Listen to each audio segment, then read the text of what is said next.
Olá, eu sou a Eva e esse é o Trocando Ideias. Sejam muito bem-vindos a este canal. No vídeo de hoje nós vamos falar sobre a investigação da execução de Marielle Franco e Anderson Gomes. Como foi essa investigação pela polícia? Como eles conseguiram identificar e prender os executores desse crime contra a democracia? Vem comigo que eu te conto tudinho depois da vinheta.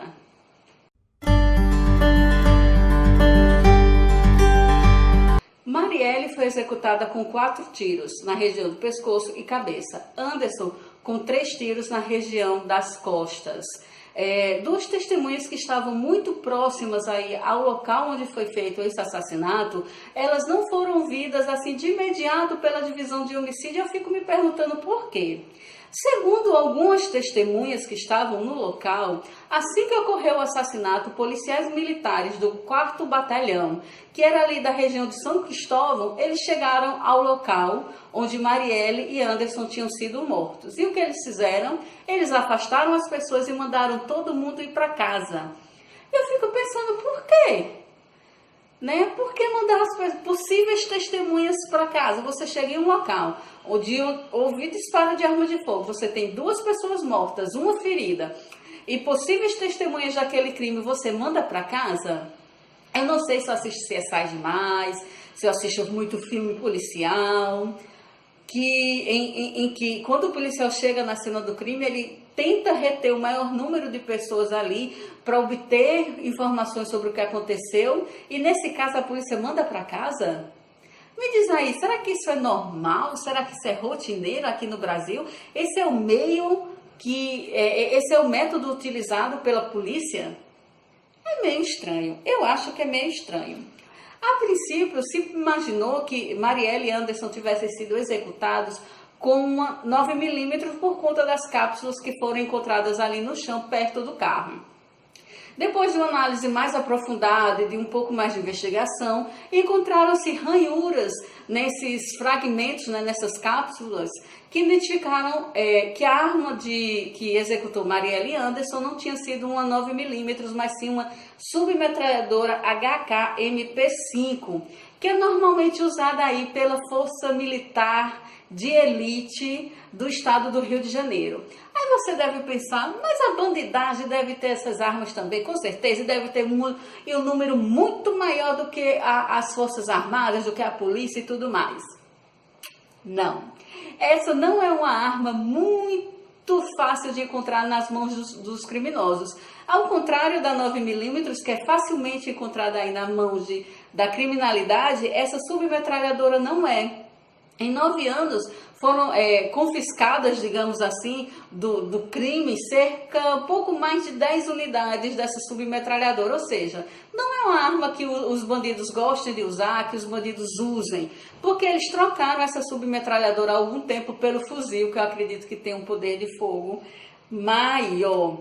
Essa arma ela foi utilizada também em um caso que ficou famoso no Brasil, que foi o sequestro do ônibus 174, lá no Rio de Janeiro do ano 2000. Você se lembra desse caso? Quando o Sandro do Nascimento entrou em um ônibus para assaltar, e esse assalto acabou se desenrolando aí em um sequestro. O que aconteceu foi que quando o Sandro desceu do ônibus agarrado à sua refém, que era Geisa Gonçalves, uma professora, um policial que é altamente capacitado e treinado, ele tentou dar um tiro em Sandro com essa submetralhadora. E acredito que devido ao o impacto que a arma deu no corpo dele, ele errou o tiro de Sandro e acertou em Geisa, que infelizmente morreu devido aos ferimentos. Isso só prova o quanto essa arma ela é difícil da pessoa manusear. E até mesmo dentro da polícia ela não tem uma quantidade muito grande. Existem 40 unidades delas na Polícia Civil do estado do Rio de Janeiro e um lote ainda menor em batalhões especiais do Rio, como por exemplo o BOPE. Depois que a arma foi identificada, veio-se falar da munição. Descobriu-se que a munição utilizada para executar Marielle e Anderson, ela tinha sido extraviada de um lote que foi comprado pela Polícia Federal de Brasília em 2006, ou seja, 12 anos depois, essas balas foram utilizadas aí para executar Anderson e Marielle. Aí Raul Jungmann, que na época era ministro da Segurança, disse que elas tinham sido roubadas do Correio, da agência dos Correios do estado da Paraíba. What? Gente, vem cá. Diz aqui pra mim, eu sou a única pessoa neste país que está acabando de descobrir que munição de fogo fica em agência do Correio? O que essas munições, essas balas estavam fazendo em um correio, gente? Isso não deveria estar em um lugar mais seguro? Tipo um batalhão da polícia, um batalhão do exército, mas nos correios? Me diz pra mim, você sabia disso? Será que eu sou a única pessoa nesse país que não sabia? Coloca aí nos comentários que eu quero saber. Ele diz que esse lote ele foi dividido em 3 partes. A primeira parte, ela foi para onde deveriam ter ido todas, que foi a Polícia Federal de Brasília. Outra parte, a segunda parte desse lote, ela foi parar nos Correios da Paraíba. E a terceira parte desse lote, ela possivelmente foi extraviada por um escrivão da Superintendência da Polícia Federal do Rio de Janeiro. Aí a Polícia Federal vai lá, né, gasta dinheiro público, compra um lote de munição e só recebe 1/3, porque os outros 2/3 foram roubados. A quem interessa tudo isso, gente? Quem, né? Porque deve ter alguém que facilita esse tipo de coisa. Não é possível que a Polícia Federal, ela compre um lote e só receba 1/3 e fique por isso mesmo. Não se sabe até hoje quem fez isso. Ainda se diz que talvez uma parte desse lote tenha sido extraviada por um superintendente, por um escrivão. Ou seja, a situação, ela tá feia. E balas desse lote, elas também foram encontradas na maior chacina do estado de São Paulo, quando 19 pessoas foram executadas por um grupo, do qual faziam parte 5 PMs e um GCM. Aí você diz que realmente você tem que concordar que a polícia está passando por um momento muito difícil. Eu acredito piamente que existem ótimos policiais, pessoas que estão lá porque gostam da profissão que têm, policiais que estão lá porque querem tornar a sociedade um lugar mais seguro, porque querem combater a criminalidade, mas que existe umas presepadas lá dentro que, pela misericórdia, né? Uns vermes, umas bactérias, uns vírus que se infiltraram dentro da polícia, que fica difícil hoje em dia você confiar plenamente na polícia, porque você nunca sabe se você está lidando com um bom policial ou com um policial, um bandido transvestido de policial, um bandido fantasiado aí de policial. E essas balas desse lote também foram encontradas em um confronto que teve aí entre traficantes em São Gonçalo, onde 5 pessoas morreram. Aí você vê como está doente a entidade da polícia brasileira, porque você vê balas que eram destinadas a polícias caindo nas mãos de policiais da ativa, como era no caso de São Paulo, de ex-policiais, como é no caso de Marielle, e de bandido. Ou seja, tudo um bando de bandido, tudo mói ali, ó, tudo farinha do mesmo saco, tudo bandido, só que alguns transvestidos aí de polícia. As balas que mataram Marielle eram originais, ou seja, elas não foram recarregadas. E chegaram à conclusão que a distância que os tiros eles foram disparados foi de 2 metros. Dia 12 de março de 2019, a polícia apresentou os 2 executores de Marielle e de Anderson. Rony Lessa, que é um policial da reserva, que foi aí acusado como executor, ou seja, a pessoa que puxou o gatilho, e Elcio de Queiroz, um ex-PM que estava dirigindo aí o carro. Ainda não se descartou completamente a possibilidade de haver uma terceira pessoa dentro desse carro. Segundo as investigações, eles ficaram de 3 a 4 horas dentro do carro e não saíram para nada. O percurso deles começou em um lugar chamado Quebra-Mar, que fica na Barra da Tijuca, às 17h24. 17 horas e 24 minutos. A estimativa de hora que Marielle foi assassinada e Anderson, que a princípio, eu até disse aqui em um vídeo que teria sido às 21h30, mudou. Agora, estima-se que foi entre 21h09 e 21h12, ou seja, uns 6, 9 minutos depois que eles saíram lá da casa da Preta. Durante todo esse tempo que eles ficaram dentro do carro, ninguém saiu de lá, o que dificultou ainda mais a investigação, porque não se tinha imagem de câmeras de segurança, pessoas também não viram, não observaram quem estava dentro do carro, e testemunhas disseram que durante a ação o atirador ele usava uma touca ninja, né? Ou seja, cobria o rosto. E a investigação concluiu também que ele usou uma segunda pele preta nos braços, que fica na parte, né, que ficaram do lado de fora do carro, também para dificultar ainda mais a investigação. Desde o princípio, sabia-se que o carro que participou dessa execução era um Cobalt prata. Foi-se investigar e chegou-se à conclusão que ele tinha sido clonado. O carro verdadeiro, ele estava estacionado dentro de uma garagem na zona sul do Rio de Janeiro, no horário em que Marielle ela foi morta. Então a polícia decidiu entrar em contato aí com a produtora, né, com a montadora que faz o Cobalt, e pediu a informação de quantos cobaltos pratas daquele modelo existiam no Rio de Janeiro. A montadora disse que existiam 443, pois é muito carro. A polícia aí, cruzando informações de locais e de horários, conseguiu reduzir esse número para 126, e todos os donos desses 126 veículos, eles foram investigados, eles foram averiguados e conversaram com a polícia, e se viu que eles não tinham nada a ver com nada. O carro que matou Marielle, a última vez que ele foi visto circulando foi em 2 de dezembro. Possivelmente esse carro ele já foi desmontado, está debaixo aí de algum rio, de algum lago, e ainda não se sabe onde ele está e muito menos quem clonou aquele carro. O delegado, ele disse que esse caso ele começou a ser solucionado cerca de 3 meses atrás, quando chegou até a polícia informações de que Rony Lessa era o executor de Marielle. Tinha sido ele que tinha puxado o gatilho que matou Marielle e Anderson. Aí, a partir daí, Rony Lessa, que já tinha sofrido aí uma investigaçãozinha, ele entrou no foco da polícia.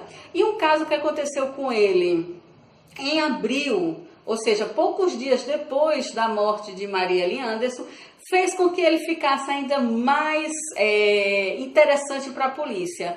Porque aconteceu? Rony Lessa, ele levou um tiro no pescoço. Então a polícia pensou, isso é interessante, isso pode ser queima de arquivo. E começaram a investigar mais e mais e mais em Rony Lessa. O que se descobriu foi que esse incidente que aconteceu com ele não tinha sido uma tentativa de queima de arquivo, mas sim uma tentativa de roubo. O assaltante disse que quando foi roubar viu que ele estava armado, então meteu bala. Vamos abrir aqui um adendo. Você pega um homem que lida muito bem com a submetralhadora, que possivelmente lida muito bem com qualquer tipo de arma, que estava armado, uma pessoa treinada e qualificada para usar arma de fogo. E o que acontece com essa pessoa? Ela leva um tiro de um bandido. Aí tem pessoas que querem acreditar e disseminar a ideia de que um cidadão comum, que não sabe como reagir em momentos de tensão como esse, reagir a assalto, a furtos, a roubos, eles querem que nós acreditemos que cidadãos comuns eles vão saber sim se defender, basta eles terem uma arma. Eu acho que essa é a maior utopia que o Brasil produziu nos últimos tempos. Fechando adendo. Como o Rony Lessa ele se tornou uma figura muito importante para a polícia, o que aconteceu? Eles começaram a quebrar alguns sigilos de Rony Lessa e também do percurso ali que os assassinos utilizaram. Foram analisadas 2.478 antenas de receptação de celular, ou seja, para saber quem tinha ligado para quem, imagina o trabalho que isso deu, gente. Foram analisadas 33 mil linhas telefônicas e 318 foram interceptadas. Usou-se aí um sistema chamado telemática, de investigação, que é quando você cruza informações de celular, mensagens de texto mandada, pesquisas na internet, e foi com essas pesquisas na internet que eles chegaram à conclusão de que Rony Lessa, ele vinha, pelo menos há 3 meses antes da execução de Marielle e de Âncio, eles vinham fazendo pesquisas, né? Ele pesquisou sobre locais que Marielle frequentava, ele pesquisou sobre a rotina diária de Marcelo Freixo, que hoje é deputado federal pelo Rio de Janeiro, que é de esquerda, é do mesmo partido de Marielle. Ele pesquisou sobre General Braga Neto, que na época era o interventor lá, o chefe da intervenção militar no Rio de Janeiro. Ele pesquisou sobre essa submetralhadora e sobre apetrechos que eles poderiam usar nela, tipo silenciadores. E o delegado, ele disse que Rony Lessa, ele é uma pessoa obcecada por pessoas de esquerda. Isso é muito preocupante. E ele disse que sim, que Rony Lessa é capaz de matar por ódio sem nenhum problema. Através dessas pesquisas, dessas interceptações de ligações, de mensagens e tudo mais, foi que se chegou ao nome do Queiroz, né? Foi essa interceptação, esse estudo de inteligência que a polícia fez, que colocou Queiroz dentro do carro, dentro do local, ali no local em que Marielle e Anderson foram assassinados. O inquérito sobre a execução dos dois, ele tem 29 volumes e 5.700 páginas. É muita coisa, gente, muita coisa. Foram ouvidas 230 pessoas e 34 mandados de busca foram expedidos junto com esses 2 mandados de prisão preventiva, do Queiroz e do Lessa. Aí o delegado disse, mas por que 34 mandados de busca e apreensão? Porque a partir daquele dia começava-se aí a fase 2 da investigação de Marielle. A fase 1, que foi aí batizada de Lume, não em homenagem, mas lembrando um dos locais que Marielle frequentava, né, que é um local onde existe aí uma grande movimentação de eventos feministas, que é chamado de Buraco do Lume. Essa primeira parte da operação ela tinha sido aí destinada a descobrir quem tinha atirado, quem estava no local do crime. A segunda parte visa identificar se existe um mandante, se existe esse mandante, quem é esse mandante e qual o motivo por trás da execução de Marielle Franco. Só o que aconteceu, o Geniton, acho que é Geniton Lages, que foi o delegado que descobriu tudo isso, um dia depois dele ter sido ido a público, dado entrevista e solucionado aí em parte a execução de Marielle Anderson, ele foi o quê? Ele recebeu condecoração? Ele recebeu alguma medalha? Não, ele foi afastado. Você sabe me dizer por quê? Eu não sei porque um homem que conseguiu responder a uma das perguntas mais importantes do último ano foi afastado da investigação. Alguns jornais disseram que foi porque ele disse, na entrevista, ele citou o nome de Bolsonaro. Alguns jornais dizem que esse teria sido aí o motivo do afastamento do delegado Lages da investigação do caso de Marielle. Será que foi isso mesmo? Eu não tenho como dizer com certeza. Eu tenho minha opinião, né? Pode ter sido mesmo. Não duvido, eu não duvido. Não duvido, não. O caso de Marielle é um caso muito complexo. Ele foi analisado cerca de 760 gigabytes de informações, de imagens do pré, do durante e do pós-crime. Ou seja, é uma investigação muito complexa, muito densa e que infelizmente agora fica sem uma das principais peças, que é o delegado Lages. Aí fica-se a questão, nós vamos ter as outras 2 perguntas respondidas? Será que nós vamos saber quem mandou matar Marielle e por que mandou matar Marielle? Não sei, a situação vai ficando cada vez mais complicada. Quando nós pensamos que damos um passo para frente, nós regredimos novamente. Eu espero que o próximo delegado que for aí cuidar desse caso, ele seja tão competente, tão imparcial, quanto aparentemente foi o Lages, né? É uma pena que ele tenha saído. Eu tenho certeza, eu tenho quase certeza de que nós iríamos sim descobrir quem mandou matar e por que mandaram matar Marielle.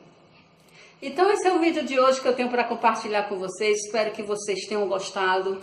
Não esquece de dar um curtir, compartilha para que outras pessoas saibam como foi essa investigação. Afinal, muita coisa foi se falada, nós ficamos muito tempo sem nenhum tipo de resposta, sem saber o que estava acontecendo, né? Mas que felizmente essa semana nós tivemos aí um pequeno desfecho desse gigantesco caso. Então compartilha para que outras pessoas elas também possam saber. E não esquece, nós temos 3 vídeos por semana aqui no canal que falam sobre os mais diversos temas e eu fico muito feliz com a sua presença aqui. Então se você quer receber a notificação assim que esses vídeos entram aqui no canal, se inscreve no canal, ativa o sininho, porque assim que eu postar o vídeo, você recebe a notificação e sabe sobre o que nós vamos falar, né? Entra aí nesse bate-papo, nessa conversa entre eu e você, tá certo? Muito obrigada por ter estado comigo. Eu te encontro no próximo vídeo aqui do Trocando Ideias. Um beijo e até a próxima. Tchau. Marielle presente, Anderson presente.